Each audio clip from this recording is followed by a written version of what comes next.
ஈரம்பலம் entertainment நேயர்களுக்கு வணக்கம். தொடர்ச்சியா பிக் பாஸ் நிகழ்ச்சி ரிவ்யூ பண்ணிட்டு இருக்கோம். நேற்றைக்கு வைல்ட் கார்டு என்ட்ரன்ஸ் போயிருக்காங்க. ஸோ வைல்ட் கார்டு என்ட்ரியா 4 பேர் பிக் பாஸ் வீட்டில் போயிருக்காங்க. ஸோ அவங்க போனதுல இருந்து பயங்கரமான ஃபயரா இருக்கு பிக் பாஸ். ஸோ அந்த விஷயத்தையும் இன்னைக்கு இப்ப நடந்துட்டு இருக்கிற விஷயங்களையும் தான் நம்ம பேச போறோம். நான் உங்க ஹரிஷ் கூட பேசுறதுக்காக பிரிய ஒரு வணக்கம். வணக்கம் ஹரீஷ். நேத்திக்கு வைல்ட் கார்டு என்ன சொல்றது, ஒரு வாரமா எக்ஸ்பெக்ட் பண்ணின ஒரு விஷயமா இருந்தது. லாஸ்ட் வீக்கே வருவாங்கன்னுட்டு பார்த்தோம். அதுக்கப்புறம் தள்ளி போயிட்டு இப்போ இந்த வீக் வந்திருக்காங்க. ரொம்ப என்ன சொல்றது, ரொம்ப பெரிய எக்ஸ்பெக்டேஷன் என்னை பொறுத்த வரைக்கும் கொஞ்சம் ஏமாற்றம் ஆயிடுச்சோ, டிசப்பாயிண்ட் ஆயிடுச்சோன்ற மாதிரி தான் எனக்கு இருக்கு. ஏன்னா இப்ப இவங்களும் கண்டஸ்டண்டா தான் உள்ள போயிருக்காங்க. சோ வெளியில இப்படி எல்லாம் நடக்குதுன்னுட்டுன்னு ஓரளவுக்கு எடுத்து சொல்லலாம். பட் எல்லாரும் அங்க இருக்கிறவங்க எல்லாருமே டாமினேட் பண்ற மாதிரி ஒரு இது இருந்தது எனக்கு. ரொம்ப ரூடா அந்த மாதிரி இருந்தாங்க. அது ஹியூமானிட்டியே கிடையாதுன்றது என்னோட பார்வை. அவங்களுக்கு அது தேவைத்தான் அப்படின்னுட்டுன்னு நாம உட்காந்து நம்மளோட சோசியல் மீடியால நம்ம எழுதிக்கலாமே தவிர, ஒரு பப்ளிக் ஷோன்னு வரப்போ இந்த அளவுக்கு ஒருத்தரை நடத்தணுமா அப்படின்றது தெரியல. இப்போ சில இடங்கள்ல டாமினேட்டடா இருந்தா தான் கண்டென்ட் கிடைக்கும், இல்லைன்னா கிடைக்காது. இவங்க கிட்ட மற்ற கண்டஸ்டன்ஸ் இப்போ பிக் பாஸ் வீட்ல எப்படி இருக்காங்களோ அதே மாதிரி இந்த 4 பேர் இருந்தாங்க அப்படின்னா இவங்க உள்ள போறதுக்கான அவசியமே இல்லையே. அங்க இருக்கிற வச்சு அங்க இருக்கிறவங்கள வச்சு அவங்க கண்டென்ட் கிரியேட் பண்ணிக்கலாமே. இவங்க போய் டாமினேட்டடா ஏதாவது பண்ணாதான் அங்க இருக்கிறவங்க அதை எங்களை டாமினேட் பண்றாங்க, நம்ம அதுக்கு ரியாக்ட் பண்ணணும்னு ஒரு ஐடியா வரும் அவங்களுக்கு. அப்பதான் அதுக்கேற்றபடி கணக்கு கொடுப்பாங்க. இதுதான் நான் ஸ்டார்டிங்லேயே சொன்னேன். 2 வீடு நீங்க பிரிக்கிறீங்க அப்படின்னா ஒரு வீடு டாமினேட்டடா இருக்கணும். ஒரு வீட்டுக்கு எனக்கு ஃபுல் பவர், உங்களுக்கு நிறைய பவர்ஸ் இருக்கு அப்படின்னு காட்டணும். இன்னொரு வீட்டுக்கு பவரே இல்லாம இருக்கணும். அந்த வீட்டுல கொடுக்க வேலைகளை இந்த வீட்டுல இருக்கிறவங்க செய்யணும் அப்படிங்கிறது தான் முக்கியமான பவரா இருக்கணும். செய்ய தவறுனா ஜெயில் அப்படிங்கிறது இருக்கணும். அந்த மாதிரி நீங்க கொண்டு போயிருந்தீங்கன்னா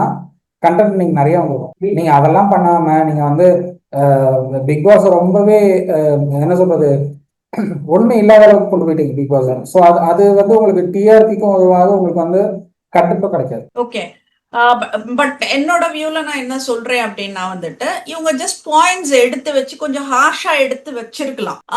இப்போ அந்த எழுதுங்கன்னு சொல்லிட்டுன்னு சொன்னதுக்கு அப்புறம் கூட எனக்கு தெரிஞ்சு ஃபர்ஸ்ட் பார்வதி தான் கூப்பிடுறாங்க. பார்வை கூப்பிட்டுட்டு தான் சொல்லிட்டு அந்த வே ஆஃப் ஹேண்ட்லிங் ரொம்ப இதுவா இருந்தது. லைக் வேற யாருன்னா இருந்திருந்தா அந்த இடத்துல அழுதுட்டு இருப்பாங்க. அந்த மாதிரி ஒரு இதுதான் அவங்க கொண்டு வந்தாங்க. பார்வதின்றதுனால அது சும்மா அது சிரிச்சு மழுப்புற மாதிரி அது எதுவும் பண்ணிடுச்சு அது. பட் எனக்கு தெரிஞ்சு அது அவ்வளோ நல்லா இல்ல அந்த கிழிச்சு போடுறது அப்படின்னு. ஓகே, நீங்க பார்வுக்கு போடுறீங்க, சரி. கம்ருதீன், எனக்கு பார்வதி ஒரு கொஸ்டின் மார்க். கம்ருதீன் போடுறீங்க, ஐ அக்செப்ட். ஏன்னா கம்ருதீன் ரொம்ப அடாவடித்தனம் இருந்தது, அன்பார்லிமெண்டரி வேர்ட்ஸ் இருந்தது, மேன் ஹேண்ட்லிங் இருந்தது. கம்ருதீன் அடாவடித்தனத்தை தாண்டி கம்ருதீன் வெகுளிங்கிறது தான் நான் பாக்குறேன். ஓகே, பண்ணது பிரஜிடன்ட் சாண்ட்ரா சொல்ற வரைக்கும் அவர் கம்ருதீன் செய்யாத தப்புக்கு பார்வதி பேசியிருக்காங்க அப்படிங்கறது அங்க இருக்கிற யாருக்குமே தெரியாது. இவர் அன்வான்டா என்ன டச் பண்ணிட்டாரு அப்படின்னு திவாகர்ட்ட பார்வதி சொல்றாங்க. அது எல்லா கேமராலையும் ரெஜிஸ்டர். அப்போ அங்க கம்ருதீனை அவங்க தப்பா ப்ரொஜெக்ட் பண்றாங்க, தன்னை சேஃப்கார்ட் பண்ணிக்கிற மாதிரி அவங்க நினைச்சுக்காங்க. அது அப்படி எதுவுமே நடக்கல அப்படிங்கிறது தான் உண்மை. அதை பிரஜிடன்ட் சாண்ட்ரா சொன்ன உடனே கம்ருதீன் கிட்ட சொல்றாங்க இவங்க, நான் அப்படி சொல்லல, நான் வேற மாதிரி சொன்னேன், அது வேற மாதிரி போயிருக்கலாம் அப்படிங்கிற மாதிரி சொல்றாங்க. நீங்க அவங்க சொன்னது அதுதான். திவாகர்கிட்ட அவர் என்கிட்ட தப்பா நடந்துக்கிறாருங்கிறது தான் சொன்னாங்க. அதுதான் ஓப்பனாக தான் சொன்னாங்க. இப்போ நான் இல்லைன்னு சொல்றதுனால அது இல்லைன்னு ஆகிடப்பட கிடையாது. அதைத்தான் கேள்வி கேட்கிறாங்க உள்ள 4 பேருமே. ஒருத்தர் செய்யாத தப்ப நீங்க செஞ்சிருக்காருன்னு சொல்றப்போ அது எப்படி வெளியில ப்ரொஜெக்ட் ஆகும் தெரியாதா? லாஸ்ட் சீசன் நீங்க பார்க்கவே இல்லையா? லாஸ்ட் சீசன்ல எப்படி ரெட் கார்டு கொடுத்து ஒருத்தர் வெளியில அனுப்பிச்சாங்க, நீங்க பார்க்கவே இல்லையா அப்படிங்கறத கேள்வி கேட்டப்போ அதுக்கு பதிலே இல்லை. அது எங்களுடைய பர்சனல் இஷ்யூ, நாங்க பாத்துக்கிறோம், நான் பேசிக்கிறேன். I am accountable only to my ஃபேமிலிங்கிறாங்க Parvathi. If you are accountable only to your family then why are you inside the big boss house? Big பாஸ்ங்கிறது கோடிக்கணக்கான மக்கள் பார்க்கிற ஒரு நிகழ்ச்சி. நீங்க if you are accountable only to your family அப்படின்னா நீங்க வீட்டுக்கே போயிடுங்க. உங்க ஃபேமிலி நீங்க பிக் பாஸ்க்குள்ள வர வேணாம். இங்க கோடிக்கணக்கான மக்களுக்கும் நீங்க கொடுக்குற ஸ்டேட்மெண்ட் அக்கௌண்டபிள். நீங்க இதுக்கெல்லாம் பதில் சொல்லி தான் ஆகணும். கேள்வி கேட்கறாங்க அப்படின்னா பதில் சொல்லணும். நீங்க கேள்வி கேட்கறத நான் பதில் சொல்ல மாட்டேன் அப்படின்னா you are not even fit to be inside the Big Boss house. Yeah, that's fine. இப்ப நான் என்ன கேக்குறேன்னா, அந்த ஜெயில்ல இருக்கும்போது வந்துட்டு கம்ருதீன் டச் பண்றப்பவே வந்துட்டு அவங்க பிடிச்சு தள்ளுறாங்க. மைட் பி அவங்க அத சொல்லியிருக்கலாம்ல. கம்ருதீன் என்கிட்ட தப்பா நடந்துகிட்டாருன்னாங்க. திவாகர் கிட்ட 24/7 லைவ்லயே ஓடிச்சு. திவாகர் கிட்ட கம்ருதீன் என்கிட்ட தப்பா நடந்துகிட்டாரு, நான் ஒதுங்கி ஒதுங்கி போயிட்டு இருக்கேன், எனக்கு மறுபடியும் துரத்தி துரத்தி வந்துட்டு இருக்காரு அப்படிங்கிற ஸ்டேட்மெண்ட்டை பதிவு பண்ணாங்க. நான் ஏற்கனவே இது ஒரு எபிசோட்ல பேசியிருக்கேன். நான் கம்ருதீன் வந்து அவர் பெண்கள் கிட்ட ரொம்ப வழிகிறாரு பண்றாருங்கிறத ஏன் வந்து ரெஜிஸ்டர் பண்ணிக்கிட்டே இருக்கீங்க, ஏன் கம்ருதீனுக்கு வந்து ஒரு ஒரு வாய்ப்பு கொடுக்கலாமே அப்படிங்கிறத நான் சொன்னேன் அன்னைக்கு. கம்ருதீனுடைய வெளியில இருக்கிற லைஃப் அப்படின்னு தெரியாது அவங்களுக்கு. உள்ள அவர் வந்து புரிஞ்சு அவருக்கு வந்து கேம் புரியல, அவருக்கு என்ன பேசணுங்கிறது தெரியல. பட் ஸ்டில் வந்து யார்கிட்ட எப்படி நடந்துக்கணுமோ அப்படிதான் நடந்துக்கிறாரு. எங்கேயுமே வந்து ரொம்ப ஓவர் அட்வான்டேஜ் எடுத்துக்கலாம் நான் பார்க்கல கம்ருதீன்.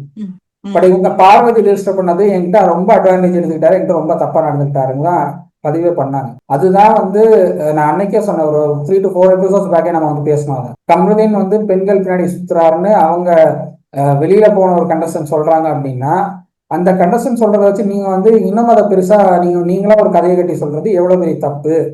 அது அன்வான்ட். நீங்க வந்து திவாகரை வந்து பீட்ரே பண்ணிட்டாருங்கிறீங்க, திவாகர்ட்ட மறுபடியும் போய் பேசுறீங்க. கமருதீன் என்கிட்ட தப்பா நடந்துக்கிட்டாரு அப்படிங்கிறீங்க, அப்புறம் கமருதீன்ட்டே போய் பேசுறீங்க. ஓகே அதெல்லாம் ரொம்ப தப்பான இதுதான். அது ஒருத்தரை வந்துட்டு அப்படியே பிளேம் பண்றது அது வந்துட்டு அன்வான்ட் திங் தான். But Parvati is doing that okay. But எல்லாருமே ஈக்குவலி டூயிங் இட்ன்ற மாதிரி தான் எனக்கு இருந்தது. பார்வதி ஹையர் ஸ்கோர் அப்படின்றது எனக்கு தெரியல. எல்லாரும் வந்து கமருதீனை டார்கெட் பண்ணல. பார்வதி வந்து ஒரு எக்ஸ்ட்ரீம்க்கு போயிட்டாங்க. அந்த வீடியோ பாத்தீங்கன்னா தெரியும், பார்வதி எக்ஸ்ட்ரீம்க்கு போறாங்க. என்கிட்ட அவர் தப்பா நடந்துக்கிறாருங்கிற வரைக்கும் எக்ஸ்ட்ரீம்க்கு போறாங்க. அது விஜய் சேதுபதி கேட்டுக்கணும், ஏன் கேட்காம விட்டாருன்னு எனக்கு புரியல. ஜெயில் டாபிக்ஸ் ஜெயில் மேட்டர்ஸ் எல்லாம் கேட்டிருந்தா நல்லா இருந்திருக்கும்னு நினைச்சேன் நானு. பட் அதை பண்ணல. லாஸ்ட் வீக் அவர் பண்ணல. இல்ல விஜய் சேதுபதியே வந்து வெக்கப்படுறாரு பாருங்க. ஏன்னா வெக்கப்படுற விஷயங்கள்லாம் உள்ள பண்ணிட்டு வெக்கப்பட சம்திங் ஹி டோல்டு இல்ல, அது அந்த மாதிரி சொல்லி படாம நிறைய விஷயங்கள் உள்ள பண்ணிட்டு இங்க வந்து வெக்கப்படுறாருன்னு சம்திங் ஹி செட். சோ எனக்கு தெரியல ஆக்சுவலி இது எப்படி இவங்க அட்ரஸ் பண்றாங்க, இவங்க எப்படி ஏத்துக்கிறாங்கன்றது எனக்கு தெரியல. பட் என்ன பொறுத்த வரைக்கும் அக்யூசேஷன் வைக்கிறீங்க அப்படின்னா அது தப்பு. மக்கள் வந்து பாக்குற ஒரு நிகழ்ச்சியில நீங்க அக்யூசேஷன் வைக்கிறீங்கன்னா, மக்களுடைய கேள்வி கேட்கறதுக்காக ஒரு 4 பேர் உள்ள வராங்கிறப்போ அவங்க கேட்கற கேள்விக்கு நீங்க பதில் சொல்லிதான் ஆகணும். நான் அதுக்கெல்லாம் பதில் சொல்ல மாட்டேன், நான் அக்கௌண்டபிள் ஒன்லி டு த ஃபேமிலினா நீங்க வெளியில போயிடுங்க. எதுக்கு பிக் பாஸ் வீட்டுக்குள்ள இருக்கீங்க? ஒன்லி அக்கௌண்டபிள் டு த ஃபேமிலினா உங்க ஃபேமிலிக்கு மட்டுமே பதில் சொல்லிக்கோங்க. உங்க ஃபேமிலியோட நீங்க போய் சேர்ந்துக்கோங்க. பிக் பாஸ் வீட்டுக்குள்ள இருக்கீங்கன்னா மக்கள் என்ன கேட்கணும்னு நினைக்கிறாங்களோ அதை அவங்க கேட்கறாங்க. 4 பேர் கேட்கறாங்க. நீங்க பதில் இல்லைன்னா பதில் இல்லைன்னு சொல்லுங்க. பதில் சொல்றேன்னா நான் அதுக்கு விளக்கமா சொல்றேன்னு சொல்லுங்க. நீங்க கடைசி வரைக்கும் பதில் சொல்லல. இதுல வந்து கம்ருதீன் கிட்ட வந்து அந்த 4 பேர் வேற ஏதாவது பேசிடுவாங்களோன்னு பயந்து கடைசி வரைக்கும் நைட்டு ஃபுல்லா அந்த 4 பேரோட தான் சுத்திட்டு இருந்தாங்க. பார்வதி பயத்திலேயே தான் இருந்தாங்க கடைசி வரைக்கும். காலையில எந்திரிச்ச உடனே அது ஒரு ஸ்டெமினா வருது அவங்களுக்கு. இன்னைக்கு எப்படியாவது 4 பேரை நம்ம வந்து டார்கெட் பண்ணிடணும் அப்படின்னு. அது அந்த டாபிக் நீங்க பேசணும், எங்களை நியூ இன்ட்ரெஸ்ட் நாங்க எங்களை ரேக் பண்ணுங்க அப்படின்னு சொல்லி அமித் தான் சொல்றாரு. எங்களை ரேக் பண்ணுங்க, நாங்க நியூ என்ட்ரன்ஸ் தானே, எங்களை ரேக் பண்ணுங்க, அதுக்கான டாபிக் கேளுங்க பிக் பாஸ்ன்னு சொல்றாரு. சோ அப்போ அதுக்கான ஒரு டாபிக் வருது. நீங்க நியூ என்ட்ரன்ஸை பத்தி நீங்க என்ன நினைக்கிறீங்க அப்படின்னு சொன்னா உடனே இவங்க ரேக் பண்றாங்க 4 பேரையும். வந்த வேகத்திலேயே அவங்க இப்படி பண்றாங்க அப்படி பண்றாங்க இருக்கிறத சொல்றாங்க. இல்ல ஹரேஷ், ஓகே ஐ அக்செப்ட். நான் என்ன சொல்றேன், பார்வதி பண்றது தப்புதான், இவங்க சொல்ல வந்த விஷயங்களும் வந்துட்டு கரெக்ட் தான். I accept all those things. But the way of டாக்கிங்னு ஒண்ணு இருக்கு. எனக்கு வந்து அப்படியே வாங்கி பேப்பர் எப்படி கிழிச்சு போடுறது எனக்கே ஒரு மாதிரி ஹர்ட் ஆச்சு. என்னடா இது ஷோ எல்லா ஸ்கிரிப்ட் எல்லாமே இருக்கட்டுமே, பட் ஸ்டில் அது வந்துட்டு போட்டது அரோரா சொல்றீங்கன்னு நினைக்கிறேன். அரோரா வந்து அவங்க என்ன சொன்னாங்க, நான் சம்பாதிக்கணும், நான் வந்து வீடு கட்டணும், நான் வந்து சினிமால சான்ஸ் வாங்கணும்ன்றதுதான் வந்திருக்காங்க. அதுக்கான எஃபர்ட் ஏதாவது போட்டிருக்காங்களா? ஒண்ணும் கிடையாது. அப்போ நீங்க எஃபர்ட் போட்டிருந்தா நீங்க அந்த பேப்பர் வச்சுக்கிறதுக்கான இது இருக்கு, உங்களுக்கு அலோவ் பண்றாங்க. எஃபர்ட் இல்லங்கிறப்ப கிளிப்ஸ் தான் போடணும், வேற வழி கிடையாது. அப்போ எஃப்ஜே கனி சபரி இவங்க எல்லாம் வந்துட்டு ப்ராப்பரா பண்ணிட்டு இருக்காங்களா? கனி வந்து உங்களுக்கு எஃபர்ட் போடல. பட் என்னன்னா அவங்க வந்து சில விஷயங்களை பேசணும்னு நினைக்கிறாங்க, பேச விட மாட்டேங்கிறாங்க அது வீட்டுல. அதுதான் நான் பாக்குறேன். அது விட மாட்டாங்கன்றதெல்லாம் விட்டுடு, வாட் ஷி டிட்ன்றது தான் நம்மளுக்கு பேச்சு. இப்ப நான் என்ன கேக்குறேன், எஃப்ஜே கனி சபரி அவங்க எஃபர்ட் போடுறாங்க, கேப்டன் எதுவும் பண்ணல, டாஸ்க்ல எஃபர்ட் போடுறாங்க. ரம்யாவும் அதுதான், அவங்க வந்து பிக் பாஸ் வீட்டுக்குள்ள எதுவுமே பண்ணல, பட் டாஸ்க்னு வரப்போ எஃபர்ட் போடுறாங்க. ரம்யாவோட பேப்பரையும் கிழிச்சாங்க. கேக்குறேன் நானு. அப்போ நீங்களும் என்ன பண்றீங்க? என்ன தெருவுக்கு இழைச்சது பிள்ளையார் கோவில்ன்ற மாதிரி இந்த மாதிரி வந்துட்டு எப்படி இவங்க எல்லாம் வந்துட்டு நாமினேஷன்ல பாரு, கம்ருதீன், ரம்யா சாரி, பாரு, கம்ருதன், திவாகர் நட்டன்னு இது ஓட் போட்டுட்டு இருக்காங்களோ அதேதான் அந்த 4 பேரும் பண்ணிட்டு இருக்கீங்க. அப்ப எதுக்கு நீங்க வந்தீங்க உள்ள? இல்ல பிரச்சனை இல்ல என்னன்னா, நீங்க 4 என்ன சொல்லிட்டு வந்தீங்க? சண்டை போட்டுட்டு தான் இருக்காங்க. குரூப்பிசம் இல்லாம பண்ண போறோம்னுட்டுன்னு வந்தீங்க. அந்த குரூப்புக்கு தான் நீங்க சப்போர்ட் பண்ணிட்டு உட்கார்ந்துட்டு இருக்கீங்கன்ற. இல்லையே, அப்படி கிடையாது. அப்படி பார்த்தா அரோராவுடைய பேப்பர் கிழிச்சிருக்க மாட்டாங்க, துஷாரோட பேப்பரை கிழிச்சிருக்கு, நீயே கிழிச்சு போடுன்னு சொல்லிருக்காங்க. நாட் இன் தட் அன்பு குரூப். யார் சொன்னா அன்பு குரூப்ல இல்லன்னு? இல்ல நம்ம அன்பு கேங் அரோராவுக்கு தான். கனி சப்போர்ட் பண்ணாத நாள் ஏதாவது ஒரு நாள் இருக்கா? அரோராவுக்கு பிரச்சனைன்னா துஷாரும் கனியும் தான் முதல்ல போய் நிக்கிறாங்க. ரம்யாவுக்கு பிரச்சனைனா சபரி தான் முதல்ல போய் நிக்கிறாரு. சபரியோட பேப்பர் நீங்களே கிழிச்சு போடுங்கிறாரு சபரிய. சோ உங்களுக்கு இல்ல ஹரீஷ் அக்செப்ட் பண்ணிக்கிறாரு. சபரித நீங்களே கீழ்ச்சி போடுங்கன்னு சொன்னப்போ பார்வதிக்கும் they could have done that அப்படின்றதுதான் சொல்றேன். இப்ப பார்வதி வந்து over attitude from the beginning over attitude. Yeah 27 நாள் உள்ள இருந்திருக்கேன், எனக்கு தெரியாத உங்களுக்கு தெரிய போகுதுங்கிறது தான் அந்த ஆட்டிடியூட். அந்த ஆட்டிடியூட்னாலதான் அவங்க கொடுங்கன்னு கிழிச்சு போட்டாங்க. நீங்க அந்த ஆட்டிடியூட் காட்டாம மத்த கணேசன் மாதிரி அவங்க சொல்றதை கேட்டிருந்தீங்கன்னா அந்த ஆட்டிடியூட் அவங்களுக்கும் வந்திருக்காது. இவங்க 27 நாள் நான் பிக் பாஸ் வீட்டுக்குள்ள இருந்திருக்கேன், இங்க இருக்கிற எல்லார பத்தியும் எனக்கு நல்லா தெரியும், வெளியில இருந்து நீங்க என்ன சொல்ல போறீங்க அப்படின்னு ஒரு கேள்வி கேட்கிறாங்க பார்வதி. அது கேட்டதுக்கு அப்புறமா தான் நீங்க என்ன எழுதிட்டீங்கன்னு சொல்லுங்க அப்படின்னு சொல்றாங்க. சோ நான் இதெல்லாம் எழுதியிருக்கேன் அப்படின்னு அவங்க எல்லாம் எக்ஸ்பிளைன் பண்ணதுக்கு அப்புறம் நீங்க அப்படிதான் விளையாடுறீங்களா அப்படின்னு ஒரு கேள்வி கேட்கறாங்க. நான் அப்படிதான், எனக்கு தெரிஞ்சு நான் அப்படிதான் விளையாடுறேன், உண்மையா தான் இருக்கேங்கிறாங்க. உண்மையா இல்ல பார்வதி. இந்த வெளியில இருந்த பார்வதிக்கும் பிக் பாஸ் வீட்டுக்குள்ள இருக்கிற பார்வதிக்கும் வித்தியாசம் இருக்கு. உங்களுக்கு வெளியில இருக்கிற பார்வதி ரொம்ப போல்டா, ரொம்ப எக்ஸ்ட்ரீமா எல்லாரும் கேள்வி கேட்கக்கூடிய பார்வதி. இங்க இருக்கிற பார்வதி, பிக் பாஸ் வீட்டுக்குள்ள இருக்கிற பார்வதி சண்டை போடுற பார்வதி மட்டும்தான் இருக்காங்க தவிர, அதே மாதிரி சண்டை போடுறாங்க, இன்னொரு பக்கம் போய் அவங்க புரணி பேசிட்டு இருக்காங்க. இந்த ரெண்டுக்கு தான் நீங்க பிக் பாஸ் வீட்டுக்குள்ள வந்திருக்கீங்களா அப்படிங்கிற ஒரு கேள்விதான் வந்துச்சு. Who are you to ask ன்னு கேக்குறாங்க. அதுக்கு who are you to ask னா இதுதான் டாஸ்க். பிக் பாஸ் அவங்களுக்கு கொடுத்துருக்க டாஸ்க் கிளிக்ஸ் போட தான் செய்வாங்க. ஓகே, நீங்க பிக் பாஸ் கொடுக்குற ரூலையும் நான் ஃபாலோ பண்ண மாட்டேன், வைல்ட் கார்டு கண்டஸ்டன்ஸ் சொல்ற யாரோட ரூல்ஸுமே பண்ண மாட்டேன் அப்படின்னா எப்படி? பண்ண மாட்டீங்கன்னா உங்களுக்கு இப்படி டாமினேட் பண்ணாதான் கரெக்டா இருக்கும். இல்லன்னா நீங்க இழுச்சவா எங்கடைச்சான்னு ஏறி போயிட்டே இருப்பீங்க. கண்டிப்பா. சோ அதை தவிர வேற என்ன நடந்தது? இப்போ கேப்டன் திவ்யா என்ன சொல்றது, அது எப்படி இருக்கும்? எனக்கு தெரிஞ்சு இனிஷியல் வராங்க அப்படின்றப்ப இதெல்லாம் பார்த்துட்டு வராங்க. கம்ப்ளீட்டா டாமினேட் பண்றாங்க. அவங்க நான் வச்சதுதான் ரூல்ஸ், நான் வச்சதுதான் ஃபாலோ பண்ணணும், இல்லைன்னா நான் பிக் பாஸ் கிட்ட சொல்றேன் நீங்க வெளியில போயிடுங்கிற ரேஞ்சுக்கு பேசுறாங்க. ரெண்டாவது சண்டை போடக்கூடாது, தவற அந்த 18+ கண்டென்ட் பேசக்கூடாது, தவறான வார்த்தைகள் பயன்படுத்தக்கூடாது. ஒருத்தர் உங்களுக்குள்ள சண்டை வந்துச்சு அப்படின்னா ஒருத்தர் பேசுறாங்கன்னா அது ஃபுல்லா கேட்டுட்டு அதுக்கப்புறம் நீங்க ரெஸ்பாண்ட் பண்ணுங்க. அதே மாதிரி ரெஸ்பாண்ட் பண்ணும்போது அந்த ரெஸ்பாண்ட் பண்ற நபர் சொல்றதையும் எதிரில் இருக்கிறவங்க முழுசா கேட்கணும். நீங்க இதை கன்வர்சேஷனா கொண்டு போங்க. காட்சி மூச்சுன்னு கத்திக்கிட்டு நீங்க சண்டையா கொண்டு வராதீங்க. சண்டையா கொண்டு வந்தீங்கன்னா எனக்கு அது சுத்தமா பிடிக்காது. நான் இதை எப்படி ஹேண்டில் பண்ணணும்னா அப்படி ஹேண்டில் பண்ணுவேன். அப்புறம் நான் நீங்க என்னோட சைடை கேட்கல, அவங்களோட சைடை கேட்கலன்னு என்கிட்ட நீங்க கம்ப்ளைண்ட் பண்ணிட்டு இருக்க கூடாதுங்கிறாங்க. எனக்கு தெரிஞ்சு இதுதான் way of captaincy. That's fine. ஆனா இதுல கொஞ்சம் இவங்களுக்கு எல்லாம் டென்ஷன் ஆகுது. வியானாவே கேக்குறாங்க, இது என்ன ஸ்கூலா, இது நாங்க ஃபிங்கர் ஆன் தி லிப்ஸ் வச்சுட்டு உட்கார்ந்துட்டு இருக்கிறதுக்குன்ற மாதிரி கேக்குறாங்க. உடனே திவ்யா அதை சொல்லவே இல்லை. திவ்யா நான் சொல்றாங்க, நான் வச்சதுதான் சட்டம், நான் சொல்றதுதான் கேட்கணும். ஏன்னா நான் தான் பிக் பாஸ் ஹவுஸ்கோடைய கேப்டன். கேப்டன் சொல்றதுதான் இங்க கேட்கப்படணும். நீங்க கேப்டன் சொல்றது கேட்காம நீங்க இஷ்டத்துக்கு பண்றீங்கன்னா அது அக்செப்டபிள் இல்லை, அதுக்கான பனிஷ்மெண்ட் இருக்கு. அப்படி நீங்க பனிஷ்மெண்ட்டும் பண்ண மாட்டீங்கன்னு சொல்றீங்கன்னா நான் பிக் பாஸ்க்கு சொல்றேன் நீங்க வெளியே போயிடுங்கிறாங்க. அந்த இடத்துலதான் பார்வதிக்கு அது பிரச்சனையாகுது. பார்வதி நீங்க எப்படி எங்களை வெளியில போக சொல்லலாம் அப்படின்னு கேக்குறாங்க. திவாகர் பார்வதி கேட்டது போக திவாகர் நீங்க ஹார்ஷா நடந்துக்கிட்டீங்கிறாரு. ஹார்ஷா நடந்துக்கிட்டாதான் உங்களுக்கு புரியுங்கிறாங்க. நான் உங்களுக்கு ஹார்ஷா நடந்துக்கிட்டாதான் உங்களுக்கு எல்லாம் புரியுது, இல்லைன்னா உங்களுக்கு புரிய மாட்டேங்குது அப்படிங்கிறாங்க. ஏன்னா லாஸ்ட் 3 கேப்டன்ஸ் பார்த்தாச்சு பிக் பாஸ் ஹவுஸ்ல. 3 கேப்டன்ஸ் என்னென்னமோ ட்ரை பண்ணாங்க, யாரும் எதுவும் கேட்கல. அப்போ ஒரு ஹார்ஷா ட்ரை பண்ணி தான் பார்ப்போமேன்னு பாக்குறாங்க திவ்யா. அது ஓகே, அது ஃபைன் தான். அது எனக்கு தெரிஞ்சு இந்த இது பார்வதிக்கு தான் ப்ரெஷரா இருக்கும். ஏன்னா நல்லா யார் சொல்றதும் கேட்காம நல்லா ஓபி அடிச்சிட்டு இருந்த பாருக்கு இப்ப இவங்க எல்லாம் வந்து நீ பண்ணியே ஆகணும் அப்படின்னு சொல்றப்ப வந்துட்டு அது கண்டிப்பா அது ஒரு என்ன சொல்றது பிரச்சனை கிரியேட் பண்றதுக்கெல்லாம் நிறைய ட்ரை பண்ணுவாங்க. அந்த அதர் ஹேண்ட் வந்துட்டு எனக்கு சாண்ட்ரா திவ்யா கூட ஓகேவா இருந்தது. சாண்ட்ரா திவ்யா அமித் எல்லாம் ஓகேவா இருந்தது. Prajan I am not okay with. பிரச்சனை வந்து நேத்து கவர்மெண்ட் கிட்ட பார்வதி பேசினது என்ன விஷயங்கிறதெல்லாம் பேசியிருக்காரு. பட் அதை அப்படியே ஜம்ப் கட் பண்ணி போயிட்டாங்க. எடிட் பண்ணி கட் பண்ணிருக்காங்க. ஓகே அது ஏன் கட் பண்ணிருக்காங்கன்னு எனக்கு இன்னும் புரியல. நீங்க 24/7 எல்லாரும் எல்லாத்தையும் பார்த்துட்டாங்க. பிரஜின் வந்து சொல்றதுனால மட்டும் எதுவும் வந்து தப்பா போயிட்டு போறது கிடையாது. பிரஜின் இருக்கிறது தானே சொல்றாரு. ஆமா. அப்போ நீங்க வந்து பார்வதியை சேஃப்கார்ட் பண்றது ஓகே.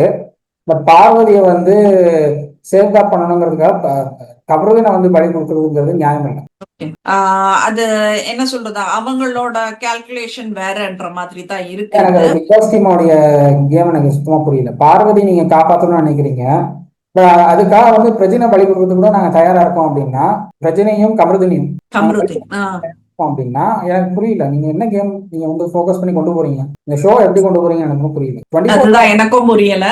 ஆனா தெளிவா தெரியுது பாருக்கு அவ்வளவு சப்போர்ட் விஜய் டிவி சைட்ல இருக்குன்றது தெளிவா தெரியுது. எல்லார விட பாருக்கு தான் அங்க இருக்குன்றது.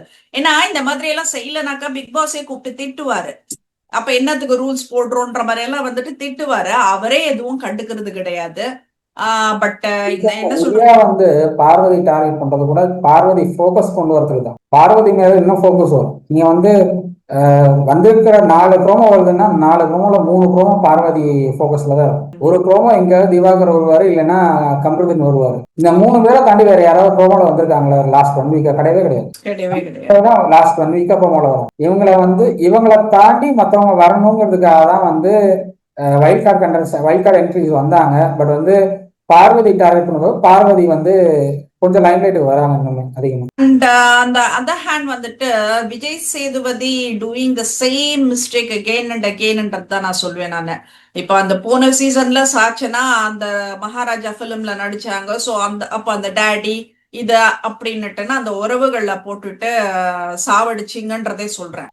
இப்போ வந்து Prajan has entered into big boss is a contestant தான். மச்சான்றது மாமான்றதெல்லாம் வந்துட்டு எங்களுக்கு அதுல உடன்பாடு கிடையாது. நீ ஹாஸ்டியா எத்தனை வாட்டியா உனக்கு சொல்லி தொலையறதுன்ற மாதிரி இருக்கு. நிஜமாவே சொல்றாரு. பார்வை கூட புரிய வச்சிடலாம். விஜய் தெளிவுபடுத்தினாரு. வெளியில வந்து நம்ம மாமா மச்சான் ஃப்ரெண்ட்ஸா இருந்துக்கலாம். பட் உள்ள வந்து நான் ஹாஸ்ட், நான் என்ன சொன்னாலும் நீ வந்து தப்பா எடுத்துக்க கூடாது அப்படின்னு சொன்னதுக்கு ஓகே சார் அப்படின்னாரு. That's fine. எனக்கு அந்த மச்சான்றதெல்லாம் எனக்கு தேவையில்லை. எல்லாமே கன்வே பண்ணிருக்கலாம். சைல்ட்ஹுட் ஃப்ரெண்ட் உங்களுக்கு வந்து சைல்ட்ஹுட் ஃப்ரெண்டுங்கிறப்போ அது நார்மலா அந்த வார்த்தைகள் வார்த்தை செய்யணும். ரேஷ் ஓகே ஃபைன். இப்போ நிறைய அரசியல்வாதிகளை நாம வந்துட்டு இன்டர்வியூ எடுக்கிறோம். அந்த அரசியல்வாதிகளை நான் கூப்பிடுறது வந்துட்டு அண்ணா நட்டன் இப்ப போன் பண்ணி அண்ணா இன்டர்வியூ தரீங்களா அந்த மாதிரி கேட்கிறோம். பட் இந்த ஸ்கிரீன்ல உட்கார்ந்து நம்ம இன்டர்வியூ எடுக்கிறப்ப சார் தான் அட்ரஸ் பண்றோம். அதுதான் வந்துட்டு ப்ரொஃபஷனல் சொன்னாரு ரஜினி கிட்ட. நீங்க வந்து என்ன வெளியில வந்து மாமா மச்சான் ஓகே, நம்ம வந்து ஃப்ரெண்ட்ஸா இருக்கிறதுலாம் ஓகே, பிக் பாஸ் இதுக்குலாம் வரும்போது நான் ஹாஸ்ட், நீங்க கண்டஸ்டன்ட், நான் அதாவது உங்களை வந்து கேள்வி கேட்டா இல்ல உங்களை பத்தி ஏதாவது கமெண்ட் பண்ணா அது தப்பா எடுக்க கூடாது. அப்ப ஓகேவா மிஸ்டர் பிரஜின் அப்படின்னாரு. ஓகே சார் அப்படின்னாரு பிரஜின். நீ கம்ருதீன் மாதிரி பேச ஆரம்பிச்சிட்ட. ஓகே நெக்ஸ்ட் போலாம். இதுல இன்னொரு விஷயம் என்னன்னாக்கா பிரஜன் வந்து தன்னோட குழந்தைங்களை பத்தி அங்க சொல்லிட்டு இருந்தாரு. அமித் கிட்ட பேசுறப்போ 2 குழந்தைங்களுக்கும் அது முதல் வந்துட்டு எதுக்கு 2 பேரும் 2 குழந்தைங்களை விட்டுட்டு வந்தாங்கன்றது எனக்கு தெரியாது. யாருன்னா ஒருத்தர் வந்திருக்கலாம், 2 to 3 வீக்ஸ்ல வெளியில போயிடுவாங்க. ஒரு வைல்ட் கார்டு என்ட்ரி ஓப்பனிங்கா இருக்கணுங்கிறதுனால 2 பேரும் கூப்பிட்டுருப்பாங்க. சாண்ட்ரா வந்து 2 to 3 வீக்ஸ் போறதுக்கான பாசிபிலிட்டி நிறைய இருக்கு. ஓகே. பட் எனக்கு நான் என்னன்னா இப்போ அந்த குழந்தைங்களை வந்துட்டு விட்டுட்டு வந்ததே வந்துட்டு 2 பேரும் விட்டுட்டு வந்தனாக்கா இப்போ கிட்ஸா கம்ஃபர்டபுள்னாக்கா okay fine, no issues. So நீங்க தைரியமா தான் விட்டுட்டு வந்திருக்கீங்க, அதுல பிரச்சனை இல்லை. பட் இதுல என்ன ஆச்சுனாக்கா இப்ப பிரஜனுக்குன்னு ஒரு குரூப் இருக்குது. அவங்க என்ன பண்றாங்க, பிரஜனுக்கு ஒரு குரூப் இருக்கா இல்ல அவர் யாருக்கு ஃபாரா பேசுறாரோ அவங்களுக்கு ஒரு குரூப் இருக்கா, பிஆர் டீம் தெரியாது. ஸோ சோஷியல் மீடியால என்ன வந்துட்டு இருக்குன்னா லுக் இஸ் குட் டேட், என்ன சொல்றது, பெஸ்ட் டேட், சூப்பர் ஹீரோ அப்படின்னு எல்லாம் போட்டுட்டு இருக்காங்க அவர் அமித் கிட்ட பிரஜனுக்கு பேசுறது.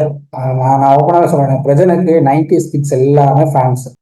அந்த சாங் யாராலையும் அது மறக்க வந்து முடியாத சாங். விஜயானியோட கேரியர்ல அந்த சாங் வந்து ஒரு பெரிய பாசிட்டிவான இம்பாக்ட் கொடுத்தது. கண்டிப்பா கண்டிப்பா அவருக்கு வந்து எல்லாரும் அந்த 2005 2006 பீரியட்ல எல்லாம் ஏகப்பட்ட ஃபேன்ஸ். கண்டிப்பா. அது அந்த ஃபேன் பேஸ் இன்னுமே இருக்கு பிரஜனுக்கு வந்து ஆப்பர்ச்சுனிட்டிஸ் வரல, பெருசா ஆப்பர்ச்சுனிட்டிஸ் எங்கேயும் வரல. அவர் வந்து படங்கள் பெருசா அமையல, சீரியல்ஸ் பண்ணிட்டு இருக்காரு. சீரியல்ஸ்ல அவருக்கு ஏத்த அந்த ரோல் பெருசா செட் ஆகல. ஸோ அதனால வந்து அது பெரிய லெவல்ல பேசப்படலையே தவிர ஃபேன் பேஸ் இருக்கு, அப்படியே தான் இருக்கு.